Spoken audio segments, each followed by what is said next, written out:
Hello, everyone. Welcome back to another episode of the Real Podcasters. We're on episode 3 somehow. I'm your host Regan with my co-host Dan. All right. Hello. All right. So this week, we took a couple of weeks off. From the last episode, we were quite busy with a few other things, so I thought we'll catch up on what we've been watching over the last few weeks. I wanted to do a brief callback to what we discussed in the last episode about physical media because there's been a slight update on that. We were going to talk about the Oscar nominations. We'll do it very, very briefly because I've not. It's quite a lot to cover. Quite a lot to cover with Oscars. Yeah, and then the big one is the Book of Boba Fett, which finally finished this week. And the Mandalorian, of course. Discussing both. Yes. I figured we would talk about the Mandalorian as well because we've definitely both got some things to say on that one, and there will be spoilers because of course there will. Like my God, I'm not going spoiler free on the internet. So Dan, what have you been watching? Past sort of week, as you said, we sort of had a bit of a gap because we were just busy with things. Mm-hmm. So in that meantime, I've just been sort of rewatching things because I've kind of been browsing through sort of streaming services and I can't find anything that I'm just too enthusiastic to watch at the minute. Yeah. So I rewatched Scream, the original one, not the newer one. Although I would watch that again happily. Yeah, definitely. And a bunch of bad horror films. Like there's nothing I can say. Amazon Prime's horror film library isn't exactly 5-star. We'll say that. Yeah, it is kind of all over the place, isn't it? Yep. Austin Powers International Man of Mystery. I never before seen it, but I saw it on Prime and I thought, I've never watched this. And I've always wanted to watch it, even though I had no interest in seeing it. So I thought I'll just put it on. I've definitely seen one of them. I can never remember which one it's actually called. It's like whichever one where he's like frozen in ice for like decades. I don't know if it's that one. It's probably that one because it starts off in like the 60s and the villain Dr. Evil, like he freezes himself and shoots off into space and Austin Powers does the same. Oh, okay. So it's probably that one. It is that one. Okay. Aside from like sort of feature length ones, I've also been watching a few of the Marvel one shots that are now on Disney Plus. Yes. No. So I just watched all of them because they were just, I think that the longest one was about 15 minutes. I think that was Agent Carter, which I really, really liked. I'd wanted to watch it for a long, long time. Is the Agent Carter series on Disney Plus now? I have no clue, to be honest, but I would have thought it would be, seeing as how the one shot is on there, but I think that would probably require more investigating. Yeah. But I think I'm pretty sure it was an American release only, but it could be here now. I've got no clue. Yeah. But there was one of the one shots I watched, which was sort of like a lead up to the release of Thor Ragnarok. Right. Oh yeah. And it's basically the Grandmaster comes to Earth in search of a roommate, and it's just so funny. It's so funny. Like he just lands with this person called Daryl in Australia, and these two characters just have the most bizarre chemistry ever. Yeah, we watched the first two ones weirdly. I don't even know why we ended up on that. We're just browsing through. I was like, oh, okay, I'll have a look, and then watching those was pretty. Yeah, they're so good. Even though technically I think the first one can't really be classed as canon because Bruce Banner's there on Earth. Yeah. So I'm like, hang on a second. So some of them, I think a couple of the later ones, I think it was like Item 47, I think was one of them, which is just sort of like the aftermath of the first Avengers film with all the Chitauri gear that's left behind after the fall of New York. And then there's a one that's sort of set before the first Thor film, and it's Agent Coulson goes into a shop and the shop is getting robbed and he just basically deals with it, and that's the thing. It's like 3 minutes long. It's so bizarre. Aside from that though, Halloween 2 1981, it's becoming a bit of a guilty pleasure, and just for one scene in particular, he kills somebody as Michael Myers does. Does he actually? Oh yeah. Oh wow, okay. And blood comes out like his eyes. I think he gets shot actually. He gets shot in the eye, and blood starts trickling down his eyes like tears, and it's a great little scene. The rest of the film, it's pretty good. I must say, it's better than the Rob Zombie one. That's for certain. Yeah, I'm the likelihood of me watching any of the Halloween. Two is worth it, but every other sequel don't bother with.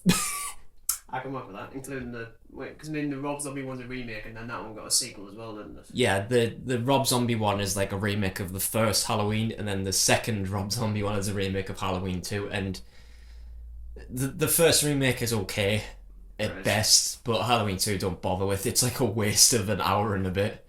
It's so pointless. Yeah, that seems fair. And something new I watched, which I'm not really into, I started watching a TV miniseries on Netflix, Squid Game, and I just wanted to give it a try. And after the first episode, it kind of had me hooked. And I thought, okay, I kind of fancy getting this. And it starts off a bit slow, and then like it has no filter after that. It's just so violent. And there is one episode, I think it's episode 5. It is the most heartbreaking episode of all time. Because it does a really good job of establishing characters, I must say. Right. For something like that, it does a really good job of character development, I thought anyway. But I really liked it. But aside from that, it's just sort of been a couple of rewatches and just bad horror films. And some bad horror films that I just sort of got halfway in and thought, yeah, I'm not even going to bother logging this on Letterboxd because this is just absolutely atrocious. Yeah. No, it's kind of similar to me, mixture too. I mean, last week we watched Zack Snyder's Justice League for the first time in about a year. About a year, something like that. That's something I definitely want to discuss at a later date, probably closer to the anniversary, because the third rewatch was quite interesting. I don't know if it was just because I was watching it with other people, but my thoughts on that has kind of shifted. My thoughts on Godzilla vs. Kong haven't shifted. I didn't expect them to. It's loud, it's silly, it's stupid. It's a giant lizard and a giant ape, and no offense, I'm surprised that was nominated for best visual effects because you know what, I'm surprised as well because I thought that would at least be nominated for the visual effects. Like the fact that the dragon without wings, Godzilla, doesn't get nominated, but then the dragon in bloody Shang-Chi does. I'm like, like your priority. I mean, yeah, fair enough. It's a stupid movie. But let's face it, I still prefer it to King of the Monsters. If I'm completely honest, score for King of the Monsters is still better though overall. Rewatched Mitchell vs. the Machines. Absolutely unbelievably hilarious. I'd actually forgotten I mean, if you have seen the film, there's a sequence with Furbies. Yeah, I've seen sort of bits and pieces just through clips, and it does look very, very funny. There's just a sequence with the Furbies where they start talking in Furby speak, but then you get subtitles, and it's really pretentious and stuff like that, and it's utterly hilarious. Even my mate, when we were watching, he was just in tears, and he doesn't cry with laughter and things at all. Right. So all it took was an animated Furby. So there you go. And then the Lego Batman movie, which is also phenomenal. It's such a good kids movie. It's such a good Lego movie, and it's such a good Batman movie as well. It's I mean, granted, I don't I really want to say a rapping version of Batman in live action. I don't really need that. No. But no, it's so much fun.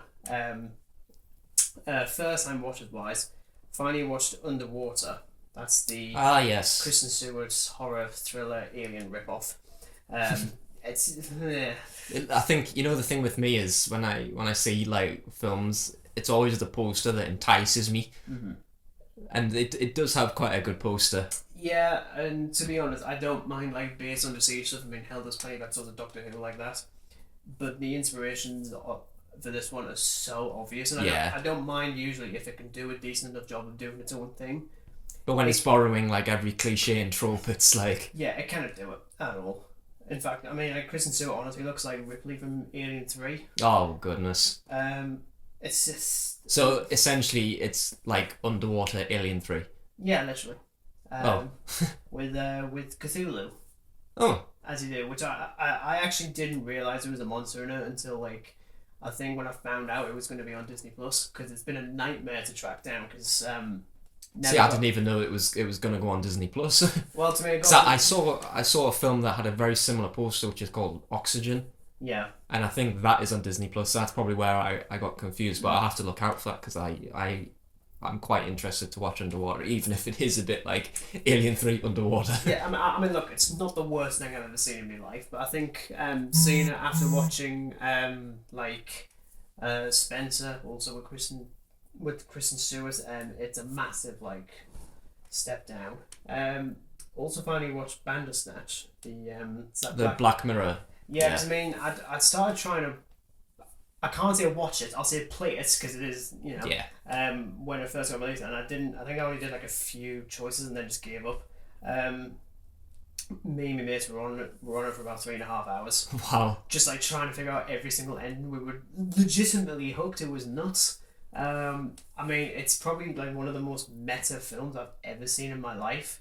I mean, I'm not going to spoil it, despite the fact it's like a 4-year-old film, but because there's like secret endings and different choices and stuff like that.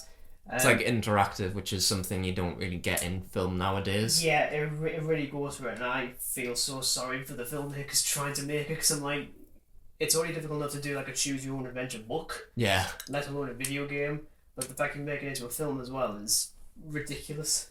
But I thought it was absolutely brilliant.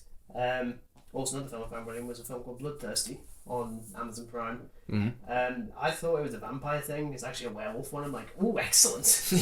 Because I'm like really biased to werewolf movies. Like I think I've even got like a ranking on Letterboxd. Link in the description below. Not sponsored. Shameless plug once again. I think I've just got like a ranking of like every single werewolf film I've seen. Right. This one is really up there. So, well, one that I think is gonna be on that list is there's like this.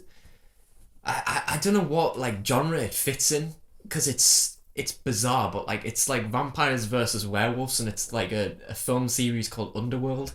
Oh no! And there is like 5 or 6 films, and I can't bring myself to watch them because it just looks so. I suppose the word I'm looking for is like it's overly campy. Yeah. Like, and just don't get me wrong, I like a campy film every now and again, but like when there's like a franchise of films that have this same theme going on and on and on and on, and vampires and werewolves versing each other. No, I've got next to no interest in doing that at all. We also saw Belfast a couple of days ago at the pictures. That's a new Kenneth Branagh film. That one's like sweeping the Oscars. Mm-hmm. Which I'm not surprised at. I can totally see why, given like the subject matter, the performances, the direction. Like the performances is bloody ridiculous. Like the little kid in the film. It's his first film. Yeah. Wouldn't be able to tell. Right. He absolutely just stole the show. Steals it. And it's surprisingly really hilarious in places.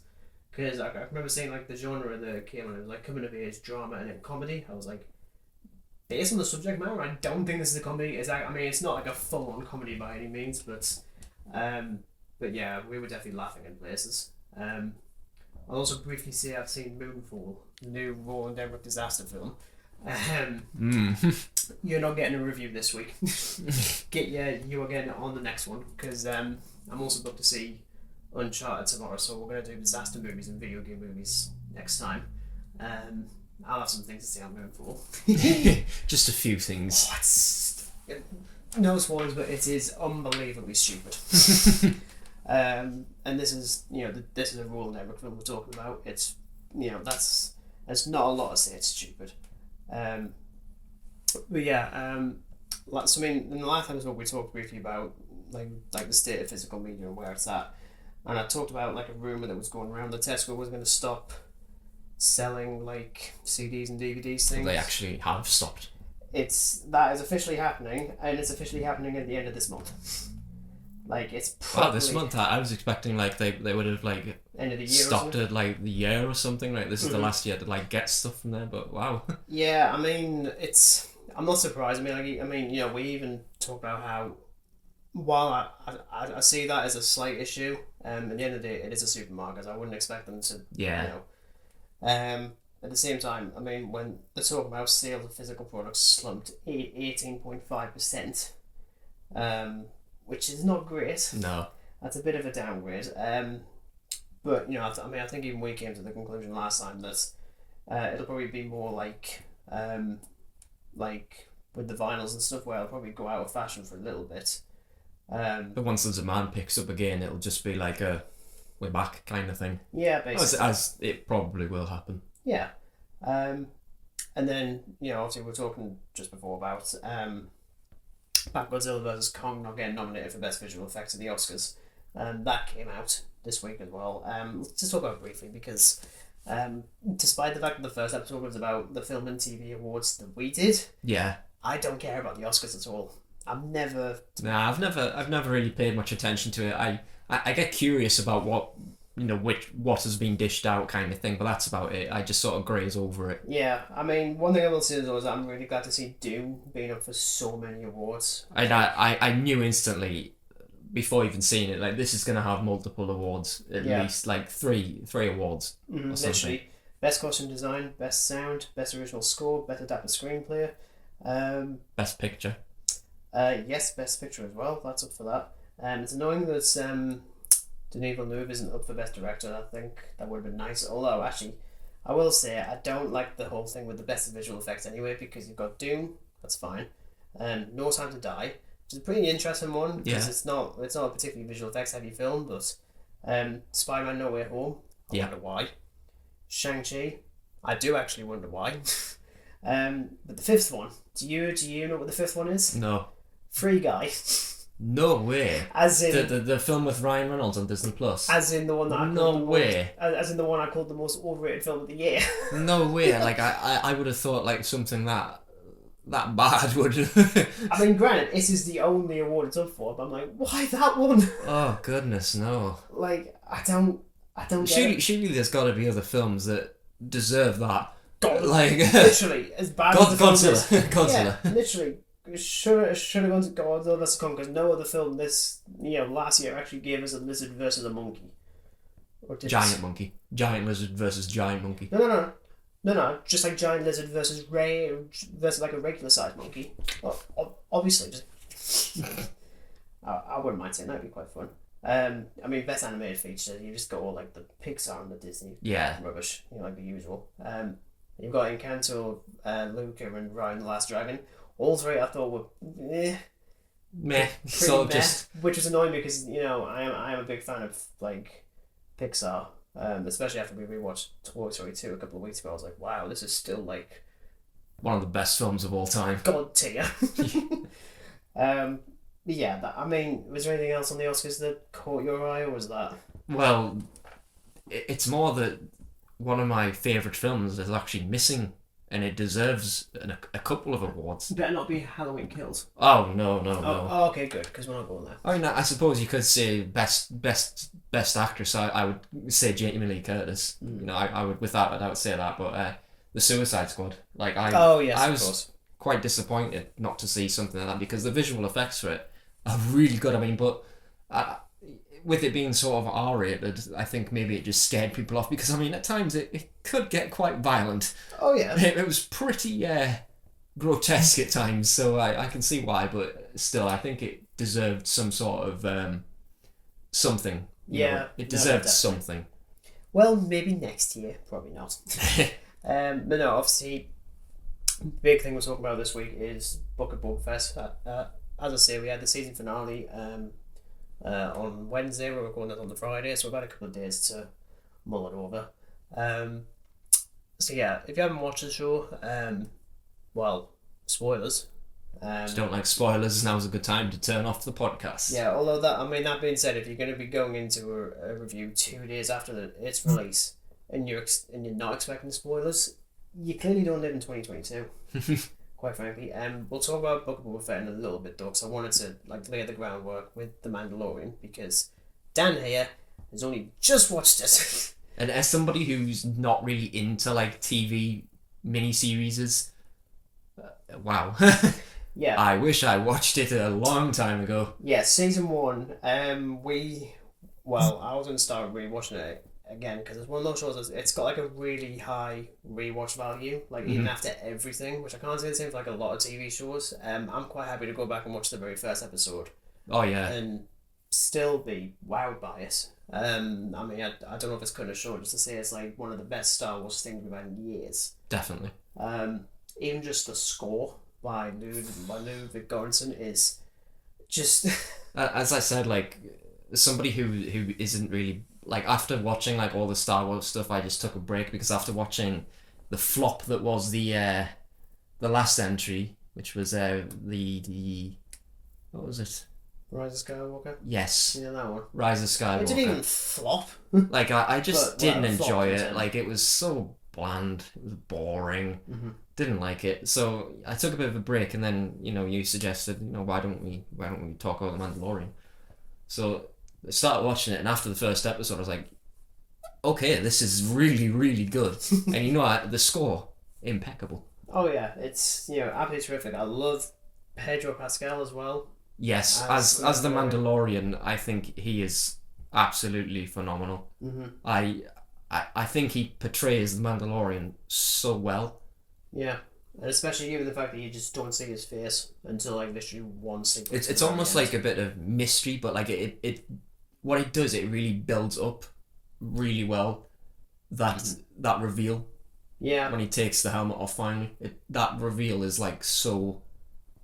I mean, like it's weird because at first I never wanted that to happen. Like, yeah. I thought just keep it, but then it works, especially given what happens in season 2, which we'll talk about it's the whole like second. Sort of the religious side of it, like the creed and things like this, like the because we haven't really seen. I mean, we haven't seen that in live action at all. Yeah. Because the Mandalorians don't even get like reference as such. I think in any of the no, films. I don't think they do. It's just in like the expanded lore and the comics and the TV shows, like the Clone Wars and stuff, which I will get to. I will get to the bloody Clone Wars, because let's face it, I've only seen a couple of episodes in the feature film I did, which was it's not good.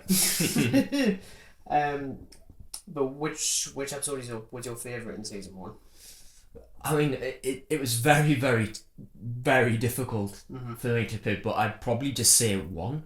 Like as a debut episode, it had me hooked. Mm-hmm. Nah, I'm kind of torn between the first one and the last one. Yeah. To be honest, the last one is just phenomenal.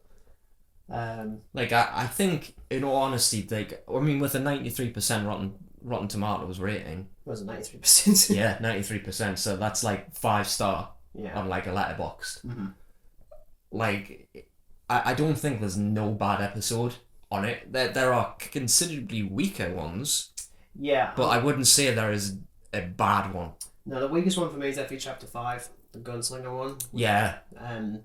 Because, well, one, I didn't realise that Fennec Shand actually existed before this show did. She's actually from the more recent expanded universe stuff. But that one's got like some sort of like up and coming bounty hunter. I've only seen the episode I think twice. I think anytime we rewatch it, I tend to just skip it. Yeah. Because I really don't like it. I think it kind of just drifts off a little bit. I mean, it's watchable, don't get me wrong. It's not terrible or anything like that. It's just... That being said, considering what happens in season 2, it is classed as an important episode. Oh, yeah. Given the very last thing we see. Because it's like a little lead up, isn't it? A pair of legs. Yeah, I mean, like, for me, season 1's absolutely terrific. And of course, little baby Yoda. Oh. Or Grogu, as we find out in season 2. Hearing people talk about series 2 of Mandalorian is quite interesting because some people really don't like how fan servicey it gets. Yeah. Look, there's plenty of things like I can label, especially like the more recent like actual movies that tend to do that. Looking at you, J.J. Abrams, Christ's sake. But at least season 1 did all the heavy lifting. You know, it set up everything, all these brand new characters, and even though you've got some of the legacy stuff in, I'm still more interested in the main theme of the show, which is getting Grogu to the Jedi. Yeah. That is literally the core thing he's doing for all 8 episodes. And it's one of those rare shows where I kind of love every single episode.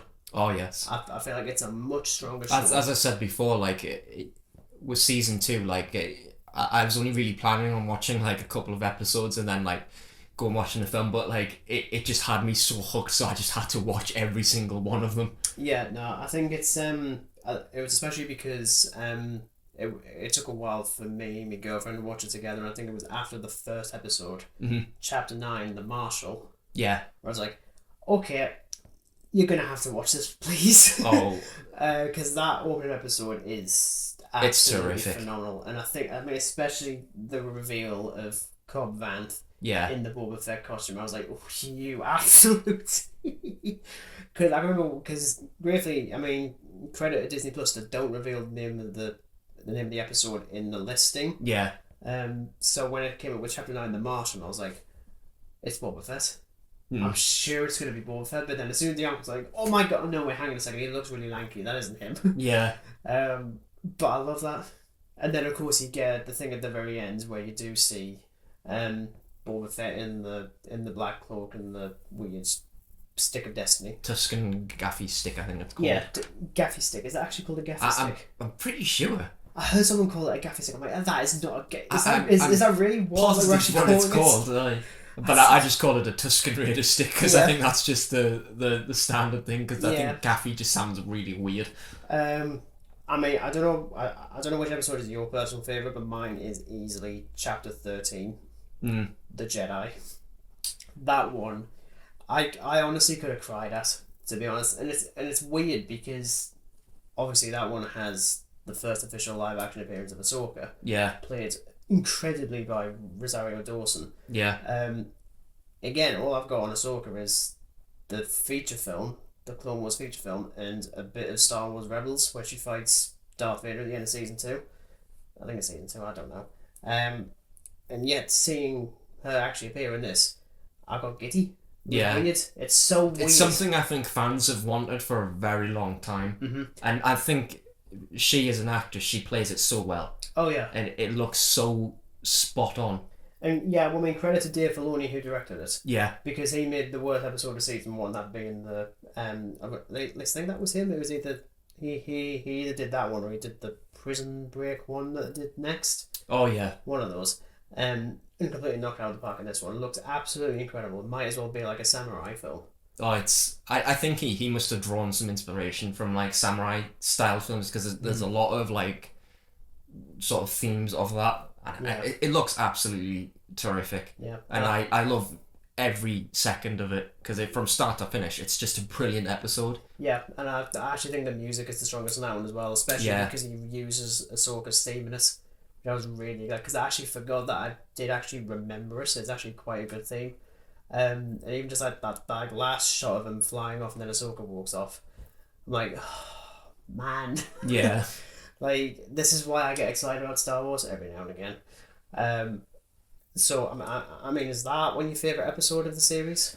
I'd honestly say that everyone was my favourite, but if I had to pick a favourite, it would definitely be that, because it was something that like the from what the story so far was building up to, and then when we got to this world, seeing Ahsoka, the score, the scenario it was, and just how everything worked out, it was just wow. It had me hooked in that. I think it was like, like a 40-odd minute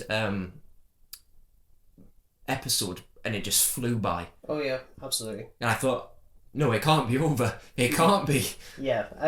I mean, I'm like you. Well, I love all of them. So even my weakest one is the second episode with the spiders and the ice planet thing. Directed by Peyton Reed. Yeah. Who did the Ant-Man films. It also came out to do the finale, which was weird. That one's probably the weakest one because it feels a little bit inconsequential, but it's still a really great one. It's basically a Star Wars horror thing. Yeah, I liked it. I quite liked it because it was an interesting scenario because of the character they have. What I can't remember this character's name, but the weird like frog alien thing. Oh, the discourse online. But you know what I loved? I loved the obviously she carried like a jar with like the eggs in it, and every now and then Grogu would like pinch an egg and eat it, and the Mandalorian was like, no. No, I mean, I've seen people get like really angry and up in arms about that, about how it's like Grogu committing genocide. I'm like, oh, for God's sake! Like he's like an alien infant. Like yeah, he's not even. Come on. Yeah, fair enough. He's 50, but he's still clearly a bloody toddler. I mean, yeah, I didn't think it was disgusting. I didn't find it like overwhelmingly. I thought it was interesting because I think there was the assumption that the eggs aren't going to survive. I think that was like the automatic assumption of it. Yeah. And obviously, as it progresses on, it turns out it's like a happy ending thing. Yeah. I think overall we've kind of like come down to the realization that we both really love The Mandalorian. Oh, absolutely. I would happily just watch it again. It's, as you said, like at the start, it's just something you could easily watch again. Yeah. Then we get to the Book of Boba Fett. Or lack thereof. Yeah. Literally, I've titled the episode "The Lack of Boba Fett" because that kind of just speaks volumes to the entire show. Again, full spoilers if you really care about that. You can go and watch it on Disney Plus if you haven't watched it yet. I think if I was to give it one word, it would be frustrating. Yeah, I'd agree. Because, I mean, it's a bit like with Darth Maul when it comes to Boba Fett. Why people love him so much is because he's mysterious, he says very little, and he looks like a badass. Mm-hmm. But then this kind of just took the mysterious away from Boba Fett. Yeah, well, because, I mean, at the end of the day, I mean, they do that with Darth Maul as well, but I don't class that as a negative because he's never the focus of anything. Yeah. I know what I want him to be. And yet somehow there's more characterization and more of an arc given to Boba Fett in season 2 of Mandalorian than there is in his own show. It's so weird. I mean, I remember like when the first few episodes were going out, I was even saying like, this isn't grabbing me at all because all of it is flashback. So I thought like, especially like it took me quite a while to get engaged with it. Like as I said, like The Mandalorian had me hooked because it was strong. But this was like, you know, all these things with like the jarring flashbacks of like him, his father, like the Tusken Raiders, all this like. The stuff I mean, with him goodness, as a kid there must have been like redundant. nearly 3 episodes worth of like Tusken Raider backstory that was just, it went on and on. Like, you've given me like a good little callback into how he's got this stuff that we've seen on The Mandalorian, but like it should have really just been 1 episode. It shouldn't have been nearly 3. I was saying, I mean, the amount of stuff that was in it, you could have just done it in 1 episode, and it literally became the Book of the Tusken Raiders. Yeah. But even then, it's like it did the same issue I've got with Solo, where it just becomes like how he got the coat, how he got the stick, how he got his scars, how he got out of the Sarlacc pit. That's it. I have to admit, I thought the Sarlacc pit was a good little callback because I think that was interesting. Because you kind of have to. But even then, like the rare time we're in the present day, it doesn't do a good enough job of like, setting up why I should care. I mean, the whole Pike Syndicate thing, I clocked out pretty much immediately. I mean, it kind of just feels like a sort of Star Wars like thing with the Trade Federation. It just sort of feels like that, really. Yeah, except instead of battle droids, it's spice. That's just what it felt like to me. I mean, to be honest, isn't this actually the first time that we've actually seen spice itself in a Star Wars thing? Because I don't even think it was even in Solo, despite it being I don't like think it was, no. Because, I mean, like, no offence, the Dune references was hilarious. I was like, oh, God, I wish I hadn't seen Dune now, because now there's like, some in Tatooine's Arrakis, the Tuskens are the Fremen, the Spice is the Spice. Yeah. But it's like, oh, come on. And, you know, it's not to say there isn't anything good in the show, because there is. I mean, I think Tamara Morrison and Ming-Na Wen are absolutely terrific in the show. Absolutely. I do a perfect choice for Boba Fett as well. I mean, he does a great job. Yeah. But unfortunately, you know, some of the episodes are just far too... No, I mean, like, the issues that I've got is, like, in terms of the script, the pacing, and the placement of certain stories. Yeah. Because obviously the big thing... is the fact that we decided to take a Star Wars detour across the galaxy for 2 entire episodes to focus on The Mandalorian, Season 2.5. And I think that it's episode 5 of that where it is solely just focused on The Mandalorian. I thought, is this like an extension of The Mandalorian? I mean, or is it Boba Fett? Yeah, I mean, look, we all knew he was going to show up, especially in the previous episode, like episode 4, when you hear the Mandalorian theme at points. Oh yeah. And then he says he needs help for this upcoming war thing. So we knew it was going to factor in some regard. I just wasn't expecting to have an entire episode around just dedicated to it. But the worst thing is, I'm actually going to jump ahead to talk about my favourite episode. Mm-hmm. But it's also technically my least favourite. Right. And that is episode 5. Right. Now, my reason for it is, as a Mandalorian episode, it's amazing. Mm-hmm. I think, for one, it's Bryce Dallas Howard directing. Phenomenal. She's actually beaten her father. Yeah. Bloody Ron Howard for doing Solo. She's actually done a better Star Wars story in 50 minutes than he did in 2 hours. Yeah. Granted, it's a slightly different scenario with that one. But that entire episode, I was hooked from the very first frame. Like, especially the sequence with him wielding the Darksaber. Well, I say wielding. Holding it and struggling to use the damn thing. Yeah, because apparently it weighs like, I'd actually forgotten he had it. Because it's left quite open-ended as to what's going to happen with the Darksaber at the end of season 2. And yeah, I kind of forgot he had it.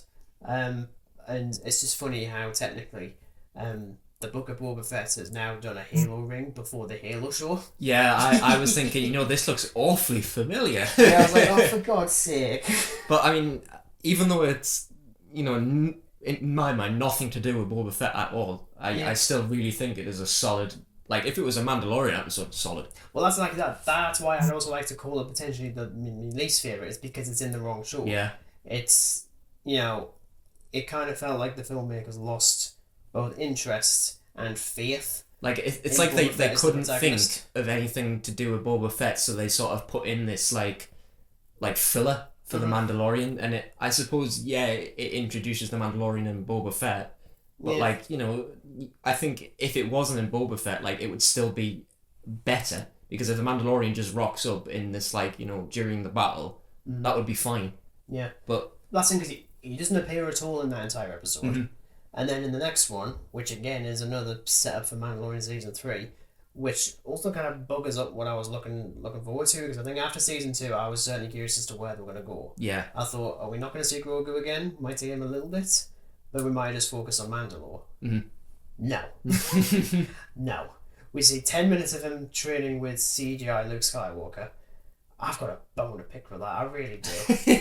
Like, you'll recast Han Solo with Alden Ehrenreich, which, that's fine. I actually don't mind.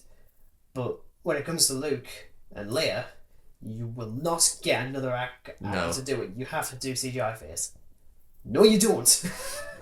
No, you don't. Like, honestly, like, seeing people, like, calling for, like, Sebastian Stan to play him, I'm like, I can see that. That's fine. Granted, he's completely the wrong age. He's like twice the age of William Mark Hamill. But it would make it more believable. Like, if you got, like, the Mark Hamill, like, it would create the biggest plot hole ever. Well, to me, we had mentioned before, see, the final episode for season 2 of Mandalorian has Luke Skywalker with some of the worst deepfake stuff I've ever seen in my life. And that being said, the reason why he looks better in Book of Boba Fett is because of a viral video on YouTube of the visual effects artist doing a better job. A YouTuber doing it for free, and Lucasfilm hired him. Then she said, okay, you can do a better job than us, here you go. So that's why it looks better. Granted, there's quite a few instances where I think they leave him off in the background, they have him talk off camera, so that we don't need to see his horrifying features move with his deadpan eyes. Deadpan eyes. But yeah, it's like 10 minutes of training with Grogu, and then like they give him the ultimatum of, you can either have this chainmail that the Mandalorian made. Granted, that entire sequence is adorable. Oh yeah. Of him just like I really want to see him, and I was just like, oh no. Like, again, I think at that point it was just predictable, really, like, because we just knew, didn't we? There was part of it that thought, he's going to continue Jedi training because he's just starting to get into it. He's capable of doing it. But as soon as like the reveal of the chest armor, it was like, we know what he's going to do. We know. I also really want to know how the hell Luke got a hold of Yoda's lightsaber. That is actually his. Yeah. I'm like, I could have sworn that in a recent comic it was burned. Like it was melted down and everything, but what am I to say? I don't read them. But yeah, it was so predictable, and then like that entire arc is rectified in the bloody finale, when of course he goes with Mando, because of course he would, and I'm like, oh, so we're just back to the status quo again. Yeah. It annoyed me, and I don't know about you when it comes to the finale, but it's not it's not the weakest of the series. No, absolutely. Like it's too well done. From like an action point of view. Maybe this is just my personal opinion of it, but as like an overall, like, I think Boba Fett just kind of doesn't become what Boba Fett was. Like, think of it like an anti-hero. He becomes more like a protagonist, Mm-hmm. I think, whereas like the other ones made sure he was like an antagonist. And Like, the problem is though, is that you can't just do like a show of him hunting down bounties because you've already got the Mandalorian for that. So there's no point. So you might as well keep him as the side character. Yeah, because that's definitely. how it functions. Yeah, I mean, like the finale in particular. Granted, I did kind of smile a lot when a certain blue, robotic, red-eyed, freaky gunslinger alien freak called Cad Bane. his name is Cad. You know what? I must admit, I thought he was a pretty good bad guy. Yeah, to be honest, I think the I voice, think like the actor, the look, the look, and the way he was sort of like presented was like really menacing. I thought, and he talks with his teeth. it's like, let the spice run, and everyone will live. There is that. I mean, it has been funny watching the edited versions of that exchange where one of them, I think it's like when he says, "I be careful where I'd stick my nose." Yeah. And then just give him a nose. But then the other one I think is funnier. They make him green and make him Grogu. Oh my And goodness. he's just like groaning and like wailing and stuff. I was like, I love that. I'm like, oh, so that's why you're not going to train with Luke, because you've turned into a fucking gunslinger bounty hunter. I mean, if I was to pick a favourite episode from Boba Fett, I'd honestly just say the finale. Because to me, it was the only one that I found like really like engaging. Like I didn't drift off it, I was just hooked on it. I mean, yeah, there was other ones that kept me, but then like it sort of meandered off a bit. But the finale, I loved it because it called back to the promise of the Rancor, which Danny Trejo has, which I thought was a cool little cameo. I thought that was neat. I was kind of hoping he would come back because I think he was a good little sort of like pitmaster. He kind of has that like vibe about him. Now, I had a lot of comparisons between the finale for this and the episode in season 2, Mandalorian, when Grogu gets captured by the Dark Troopers. Yeah. Both are directed by Robert Rodriguez. Yeah. Both are primarily action, but the one in Mandalorian for me, I think, is a lot stronger, mostly because I completely recognize what everyone's fighting for, and I'm completely emotionally invested. With this, I couldn't give a damn. Yeah, I mean, it kind of just felt like some weird, like, galactic gang war. Yeah, and no offense, like, it's got, for me, one of the weakest Star Wars characters ever, and it's those bloody mods. The ones on the mopeds. Oh, yeah, like, I kind of like the fact that there is, like, a futuristic group of mods. Like, I hate it. Like, they have, like, futuristic mod scooters and everything. It's so weird. But it's cool. I like it. But yeah, it's not brill in terms of. Can we just agree that the whole speeder chase in that episode when they're introduced is ridiculous? Where it's like really slow moving bikes and a really slow moving speeder in front. And at times I thought it was quite questionable, the visual effects for that. Yeah, well, to be honest, because there are scenes where like you see it, like say you establish like the shot of the of like the club that gets blown up. And like one of the bikes speeds off, but you can tell that the rendering isn't quite like you kind of see it that it's not as strong as it is in other ones because it kind of just. Yeah, to be honest, I mean I'm not going to talk it too much because I know we're still under COVID, so I didn't criticize Mandalorian season 2 that much for some of the slightly rockier visual effects, but even then that was pretty much flawless. Yeah. This one was slightly all over the place, in particular with the Rancor. Yeah. I mean, yeah, fair enough. We're not going to see it do like stop motion movements across the sea. That's fine. But seeing it just like bounce around and stuff, I'm just like, what? You know what? I had a good old giggle at the I think it's pretty much after everything sort of ends. Mm-hmm. Really, like the enemies have been defeated, but the Rancor is obviously enraged by Cad Bane. Yeah. And it climbs up. Rightfully so.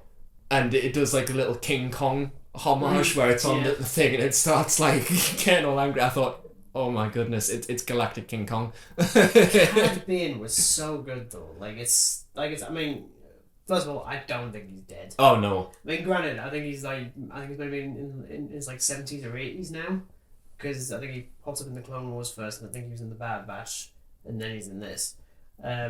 but he's also like mechanical. So I reckon. I mean, I think I read somewhere that someone said there's like a flashing thing on his chest. Yeah.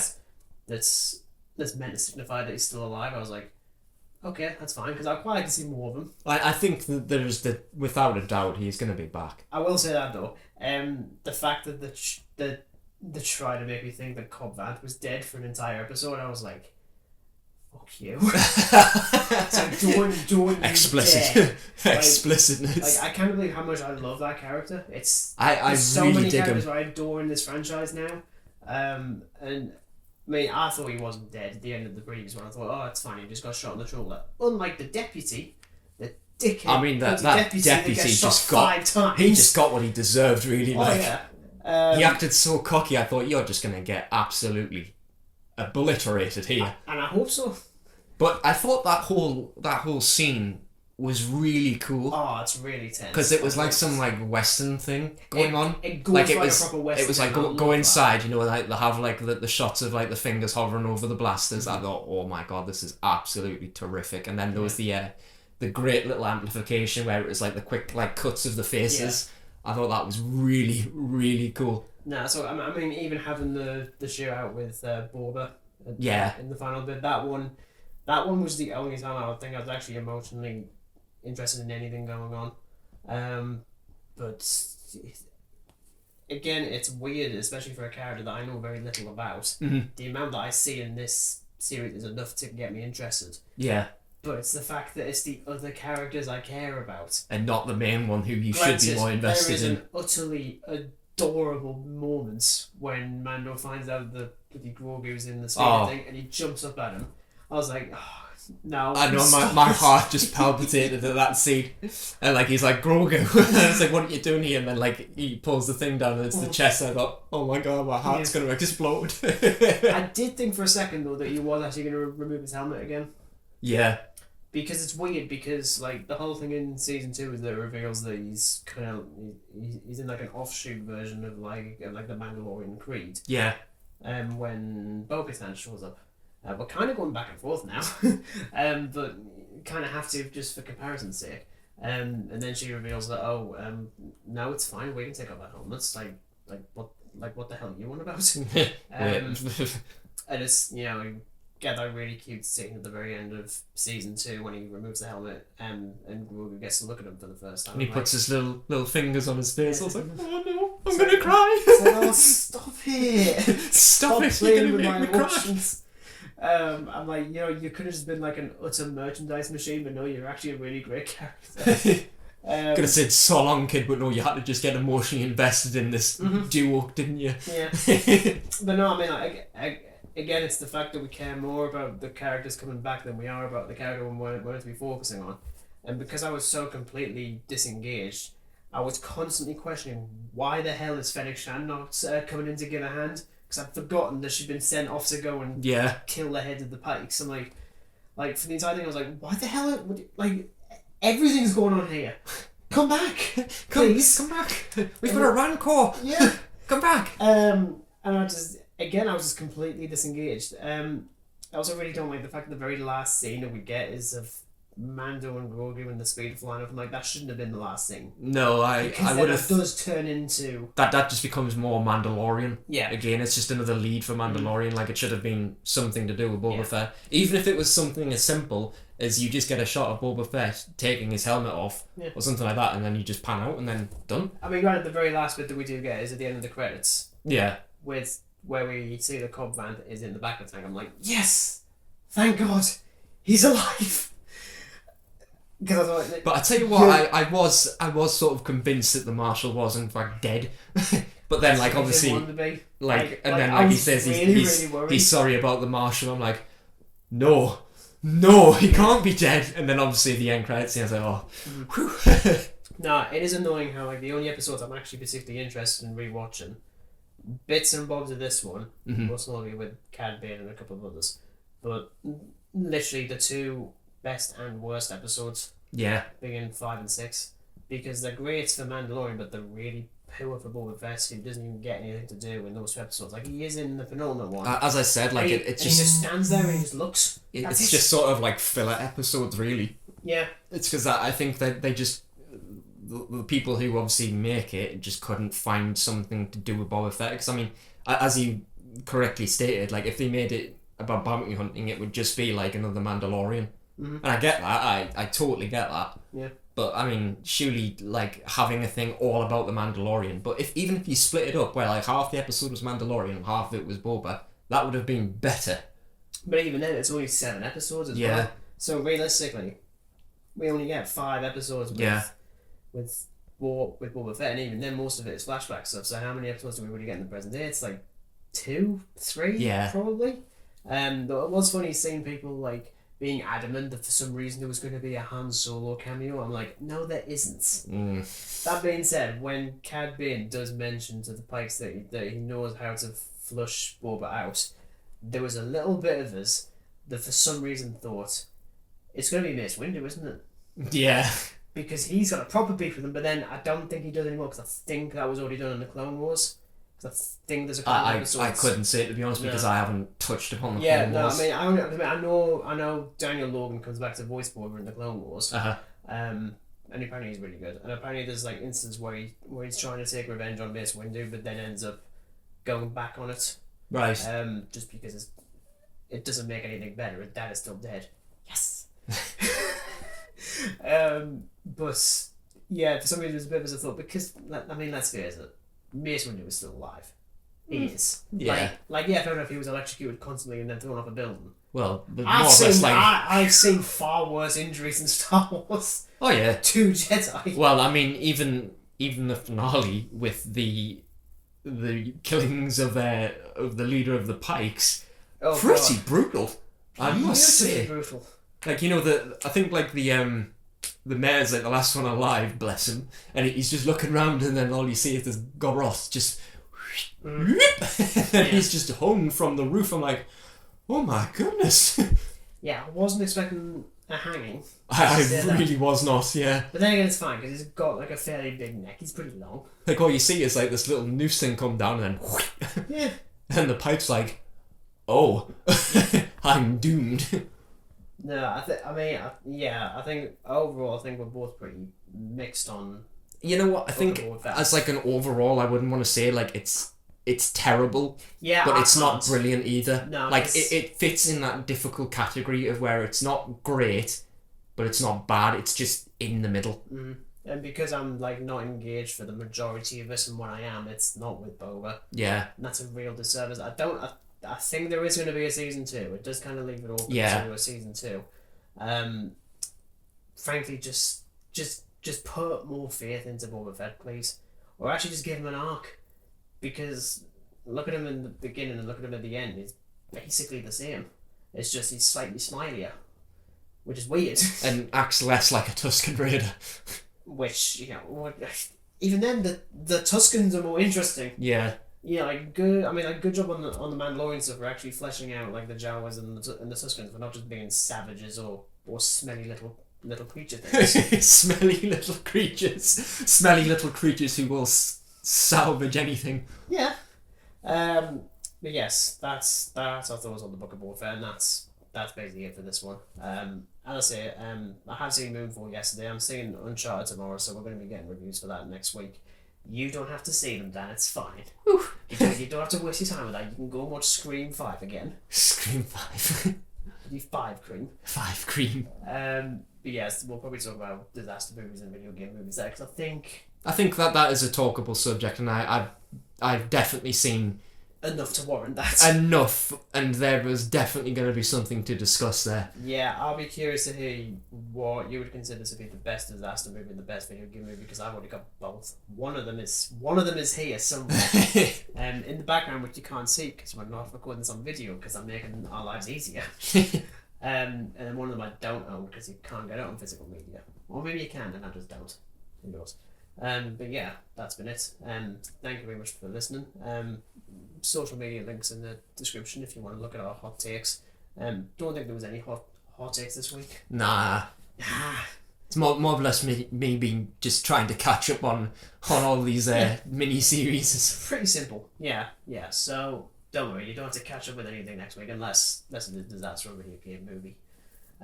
Yes, thank you for listening, and well, goodbye. Bye.